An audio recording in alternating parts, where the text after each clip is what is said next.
বাহিনীর ৫৩তম গ্র্যাজুয়েশন কুচকাওয়াজ অনুষ্ঠানের মধ্য দিয়ে দেয়া হলো এই কমিশন। যশোর বিএএফ একাডেমিতে আয়োজিত এই অনুষ্ঠানে প্রধান অতিথি ছিলেন বিমান বাহিনীর প্রধান এয়ার ভাইস মার্শাল ফখরুল আজম। কমিশন পাওয়া ক্যাডেটদের কথা জানিয়ে শেষ করছি সন্ধ্যার বুলেটিন। ফাতেমা শাম্মীর রিপোর্ট। বাংলার আকাশ রাখিব মুক্ত, এই প্রত্যয় নিয়ে ২০০৪ সালে বাংলাদেশ বিমান বাহিনীতে যুক্ত হয় এই তারুণ্যের।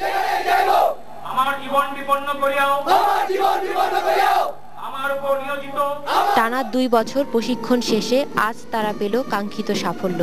কুচকাওয়াজ পরিদর্শন ও সালাম শেষে ফ্লাইট ক্যাডেটদের পদক, সনদপত্র ও ফ্লাইং ব্যাজ পরিয়ে দেওয়া হলো আজ।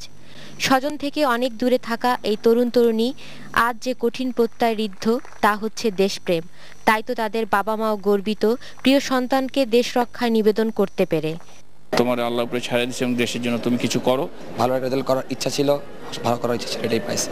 শুধু ছেলেই নন, মেয়েরাও নেই পিছিয়ে, তারাও এগিয়ে দেশমাতৃকার সেবা আর প্রতিরক্ষায়। আমরা যে মেয়ে হিসেবে এখানে এগিয়ে এসেছি, ওদের উচিত আমাদেরকে ফলো করা। চেষ্টা করবো একজন সুযোগ্য অফিসার হওয়ার জন্য এবং দেশ রক্ষে এগিয়ে আসার জন্য। প্রশিক্ষণ এইসব ক্যাডেটকে করে তুলেছে বিমানের ঝুঁকিপূর্ণ ল্যান্ডিংয়েও সমান পারদর্শী। মাত্র ২৯.৫ ঘন্টার প্রশিক্ষণে তার শ্রেষ্ঠত্বের প্রমাণ রেখেছে এই ব্যাচের পাইলট আল মামুন।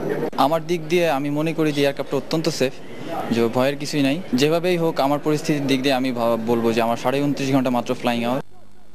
আজকের কুচকাওয়াজে সবাই থাকলেও নেই তাদের এক সহপাঠী তানজিউল।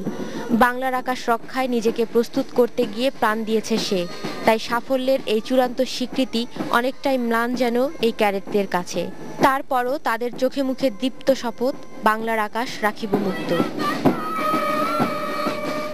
শুধু দেশকে ভালোবেসেই বিমান বাহিনীতে যোগ দিয়েছে এইসব সাহসী দামাল ছেলেরা, যারা সংকটে ঝাঁপিয়ে পড়বে দেশ রক্ষায়।